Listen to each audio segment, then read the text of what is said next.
5 months, they shoot out your window with a BB gun. Like that's a pretty crazy story. Was it worth it? I mean, that sounds like a stressful 5 months, especially if you have a baby, like going in and out of the house where like the person upstairs is like mean mugging you. Yeah, well, the baby came end of June. We got them out, mid-February, so we didn't have the baby in the picture then. But it's definitely... Oh, okay, so you were just pregnant then. Yeah, but it's awkward, and when you're planning to do a lot of DIY and think you have your second trimester to do it, and then you end up mudding ceiling seams at 32 weeks, including a stove on your due date, it sucks. But we have, $1,300 in cash flow once we move out, so, short-term pain for long-term gain. Okay, so worth it. All right, great. And then the second question that I have for you, let me think about how to word it. So one of the things that I really admire about your family is that both of you are really interested in real estate investing, and particularly you. I mean, you're here giving the presentation tonight. I know Joel really is excited about it too, but you are also really interested. In my experience, when I meet couples that get into real estate investing, often it's one spouse is super interested, and then the other spouse is sort of getting dragged along. So I guess, would you have any advice on how I can get my wife more interested in real estate investing? Or how anyone else can get their spouses more interested if like one person's really interested and one of them is not so interested? I mean, for me, like Joel and I had a lot of student debt, and then with cars, it ended up being $123,000 that we're looking at. So like, what do we do with this? So we started looking into how to get out of that hole. And when he explained to me that he wanted to do duplexes, I was definitely apprehensive. But even before I started dating him, I realized that if he was going to set his mind to something, he would figure it out. For example, when he was 17, he built a 100-foot cable swing in his backyard. I don't know why his parents thought like that was okay. It was. He did it all right. But it's like, okay, if you're 17 and figure that out, like you can figure out the real estate stuff. So I just kind of was like, all right, we'll do this. And then through the process of it, seeing how the numbers work on the spreadsheet, and then seeing it, also, coming in through the rent checks, it got me more interested. So it sounds like developing a shared vision was key. Yeah, I mean, we had to get out of a lot of debt, and then we figured out, hey, this is pretty powerful. And now we can retire early and not work to 65. Nice, cool. Okay, anyone else have any other questions? I know you guys mentioned you did like a lot of DIY stuff. Just out of curiosity, how handy are just the two of you on your own versus maybe like, I think maybe you mentioned there's like a contracting company in the family. How much of it is like you guys actually are that handy, or did you learn as you went, or is that like homegrown skills? So the 2 years after we got married, my husband's favorite show was This Old House and anything renovation on YouTube. So he learned a lot through watching people, and he's a mechanical engineer, so he's just mentally inclined toward figuring out how things work and has a greater understanding of physics and structure and all that. And then basically when it came to like mudding drywall seams, he showed me how to do it, critiqued me until I figured it out to do it the right way and got better at it. We hired out the electrical, the plumbing, for permitting things. His cousin had started out new with the contracting business, so it was more like, okay, we have like a licensed contractor, all we're doing is kind of more structural stuff, but my husband could have done it on his own just through learning a lot online and then working a couple times with someone who knew a bit better than him. So just, with a handyman who'd done a lot, picking up things from him, remembering it, and recreating it. All right, we got time for one more? Yeah. Hi, Mikayla.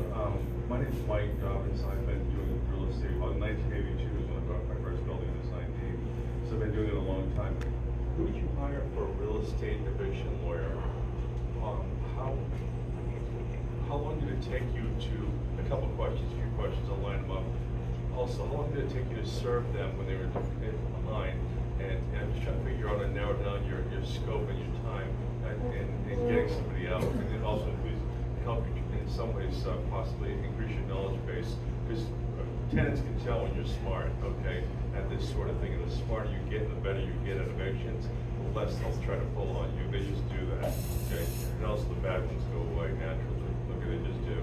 But who did you hire?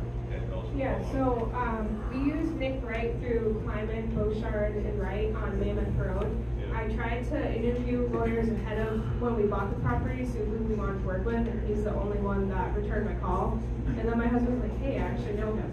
I like the way that they did things. They had flat fees for common processes during the eviction, where maybe the paralegal goes and physically goes to the court and does this, but then the rest of it is based on time. So if you're not logging them down on the phone or emails, your bill's going to be lower than if you're having to ask like 12 questions. But it was pretty simple working with them. And then, yeah, I mean, as far as the timeline, just serve it to them right away. Yeah.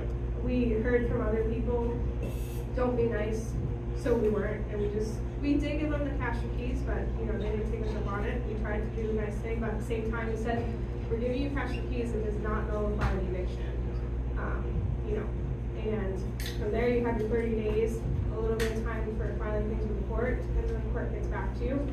Normally, I don't think people get the additional 30 days stay, but they did have some kids involved, so I think that was part of it. And then they were just smart. They were smart with going to the free legal counsel to probably hear, hey, if you file to extend, even if it's not approved, they have to put a pause on issuing the writ of possession, so you'll still get a little bit more time. So sometimes your tenants are going to figure out some tricks to lengthen it, but I mean, usually in New Hampshire, it could go quicker than 3.5 months. Oh yeah. My eviction lawyer, Fred Mayer, and Brian Shaughnessy, Lorman used to put on a real good eviction seminar. I don't know who has good ones now, but anyway, make a long story short, for me, on the people that are habitually behind, I serve them on the second. Their rent's due on the first. The people that, all the others that have fall into hard times or whatever, I do a workout with them. After the 5th of the month or on the 6th, I serve them automatically. But I sit down and talk to them and work them through it, and always work with them and do workouts most all the time if they're in trouble, especially if there's a decline and the market's heading downward, which won't be too far away. So, yeah. But just to share that with you. Good. Okay. And also, I don't act, when I serve them, I don't even act mean or tough. It's part of the business. I've got to do it, and I try to work with them. I try to be sympathetic, but not even hard. Just, this is what we've got to do. Let me try to work with you if I can. Really be diligent on the other end, on the backside where they don't see you. Okay, get stuff done fast. And stay ahead of the power curve on them. They're like kids. You're really going to kind of forecast out a little bit what you have to do to prevent these things from happening, if that helps you out in any way. Okay? Yeah, I mean, we knew when we closed that they were probably not going to move, but there was nothing else on the market, so we're like, all right, well, just make your money when you buy, and the problem is these tenants. Right. That's why he's selling. Right, and they run the legal aid, they try to extend everything, and try to be as much of a deadbeat as they can to extend it and ride this thing as long as they can. Because like you said, there's not much else out there for them. Well, good for you, and congratulations on the whole thing. Thank you. All right, fantastic. Thanks, Mike, and thanks, Mikayla. Yeah, thanks very much for presenting.